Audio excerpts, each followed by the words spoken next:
nosso assunto é uma molécula que se torna cada vez mais popular, o DNA. Por exemplo, em casos policiais, na hora de identificar de quem é o sangue encontrado na cena do crime, o que é que se faz? Aquele exame de DNA, né? E quando é preciso comprovar a paternidade? No caso de uma criança desaparecida há muito tempo, por exemplo, o que é que se faz? Teste de DNA. Mas afinal, o que é DNA? Por que ele é usado nesses casos de identificação? DNA é a sigla do nome da molécula. Em inglês, deoxyribonucleic acid. Em português, ácido desoxirribonucleico. Todos os seres vivos do planeta, dos mais simples aos mais complexos, têm DNA no núcleo de todas as suas células. O DNA foi descoberto em 1869 pelo bioquímico alemão Friedrich Miescher. Ele queria determinar os componentes químicos do núcleo das células. 20 anos depois, outro alemão, Richard Altmann, aluno de Miescher, conseguiu isolar a nucleína com alto grau de pureza. Comprovou que ela era um ácido e batizou com o nome de ácido nucleico.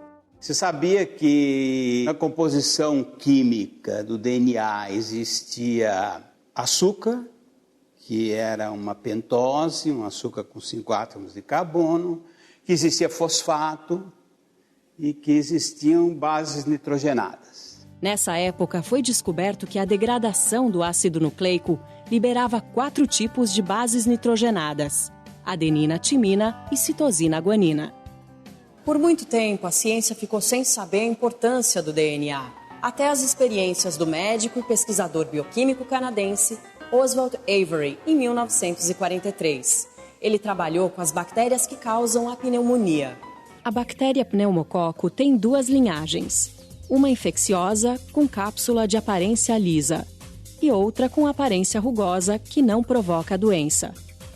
Ele pegou um extrato de bactérias mortas com cápsulas lisas, misturou com um extrato de bactérias vivas rugosas e injetou num rato. Os tecidos do animal passaram a ter uma bactéria viva e lisa. Ou seja, informações genéticas das células lisas mortas foram transferidas para as células rugosas vivas. Avery provou que o ácido desoxirribonucleico era o responsável pela transferência de material genético entre as células. Já se conhecia a composição química do DNA, já se sabia que ele contém as instruções genéticas, mas faltava entender como é a estrutura do DNA e como acontece a transmissão dessas informações. Em 1953, o norte-americano James Watson e o inglês Francis Crick apresentaram um modelo da estrutura do DNA que transformou os rumos da biologia. Essa descoberta foi tão importante que a dupla recebeu o Prêmio Nobel de Medicina e Fisiologia em 1962. O trabalho dos 2 pesquisadores descrevia a estrutura do DNA em dupla hélice. 2 fitas formadas por uma sequência de nucleotídeos ligadas entre si e enroladas de forma helicoidal. Então ela é uma estrutura que apresenta 2 cadeias, tá?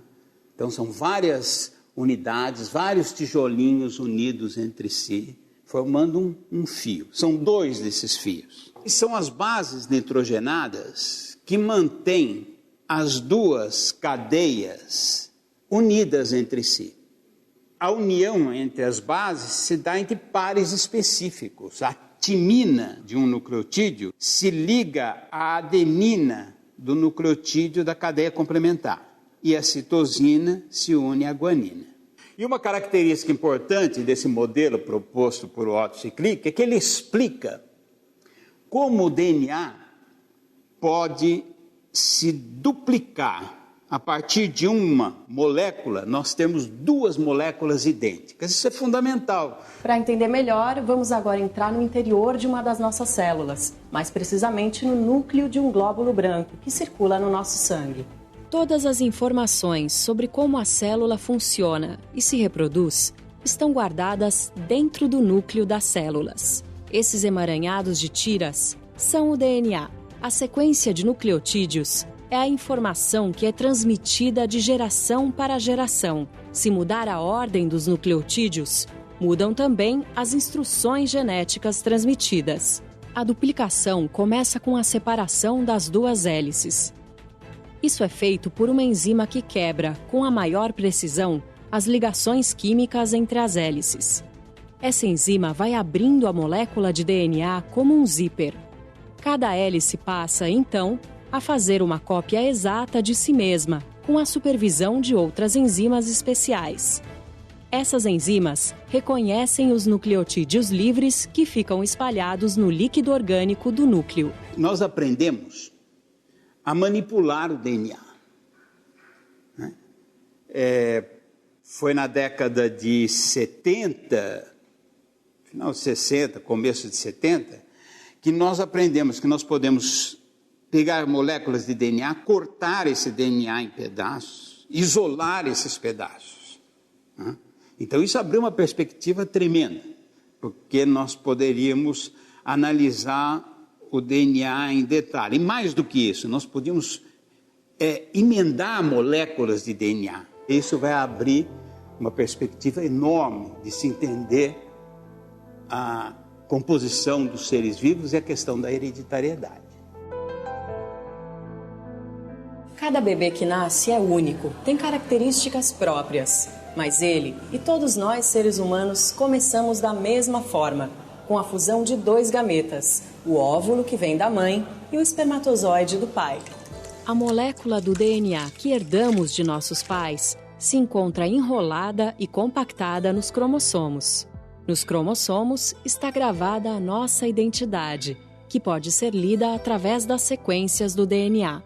Dentro do DNA, eu tenho receitas, eu tenho informações que permitem definir padrões de construção de células, padrões de construção de tecidos, padrões de construção de corpos que vão ter formas e funções definidas em grande parte por esse DNA. Quando somos gerados, recebemos para cada característica 2 informações. Uma que vem dos cromossomos da mãe e outra dos cromossomos do pai. Ou seja, cada um dos pais colabora com 50% das informações do filho. O nosso material genético está organizado em cromossomos e o DNA está distribuído nesses cromossomos, né? Hoje a gente sabe que cada cromossomo é uma longa e única molécula de DNA, mas nós temos um lote duplo, um enxoval duplo. Nós temos 46 cromossomos organizados em 23 pares. Cada par, um deles veio do nosso papai e o outro pai veio da nossa mamãe. Então isso quer dizer que as nossas receitas genéticas, então, estão duplicadas. Essa união dá origem a uma nova célula, com informações genéticas resultantes da combinação das informações dos pais. Quando a primeira célula embrionária iniciar seu processo de multiplicação através de divisões celulares, a informação contida nos genes será transmitida para todas as novas células formadas. Hoje, com todo o conhecimento que nós temos, nós deixamos de acreditar no determinismo genético. Se o indivíduo recebe um determinado conjunto de genes, ele vai ter essa ou essa característica. Ele recebe um conjunto de genes, aqueles genes é o que ele vai passar para a descendência, mas durante o seu desenvolvimento e na expressão desses genes, diversos fatores influenciam. Então, hoje, uma grande área de trabalho na genética é compreender isso. Como é que se dá essa relação entre o funcionamento dos genes e o ambiente? Tanto o ambiente físico geral, quanto o ambiente das células do indivíduo. As descobertas genéticas impulsionaram os avanços da ciência e da biotecnologia. Um dos projetos mais impactantes foi o genoma humano, que conseguiu mapear todo o nosso DNA. Os cientistas levaram 13 anos, de 1990 a 2003, para fazer o sequenciamento completo do genoma humano, composto por mais de 3 bilhões de bases nitrogenadas. O que trouxe o projeto Genoma Humano? Porque o nosso genoma inteiro é formado por adenina, timina, citosina e guanina. A, T, C, G, são letras. E essas letras, elas estão dispostas ao longo de nosso genoma inteiro. Quando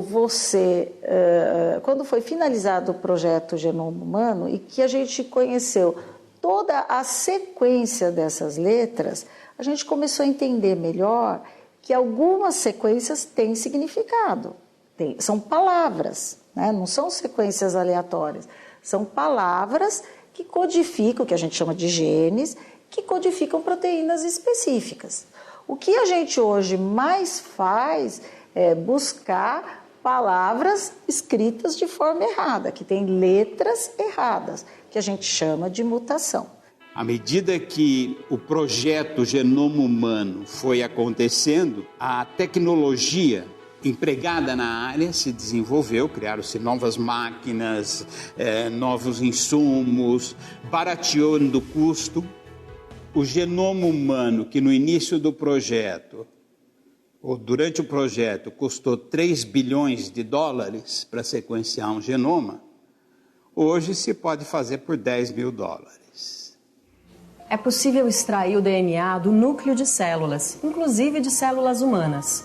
Essa tecnologia tem muitas aplicações na pesquisa biomédica, nas investigações de doenças e distúrbios genéticos, mas também é muito usada na ciência forense, para a identificação dos mortos e dos vivos e para análise de cenas de crimes. A partir de um tubinho de sangue que a gente coleta, então, em qualquer laboratório de análises clínicas, a gente consegue fazer a extração de DNA. O nosso sangue é constituído tanto por células vermelhas como por células brancas. As nossas células vermelhas, elas não possuem núcleo e o DNA que a gente precisa extrair está no núcleo da célula. Então, o que a gente faz num primeiro momento do processo de extração de DNA? A gente tem que isolar as células brancas dessas células vermelhas. Essa extração do DNA das células brancas, ela vai acontecer como? A minha célula, ela possui uma membrana plasmática, que é uma membrana externa, e uma membrana nuclear, onde é encontrado o DNA. Eu preciso, então, quebrar as membranas tanto da célula como do núcleo para poder acessar o meu DNA. Como que eu agora separo o resto de membrana do meu DNA?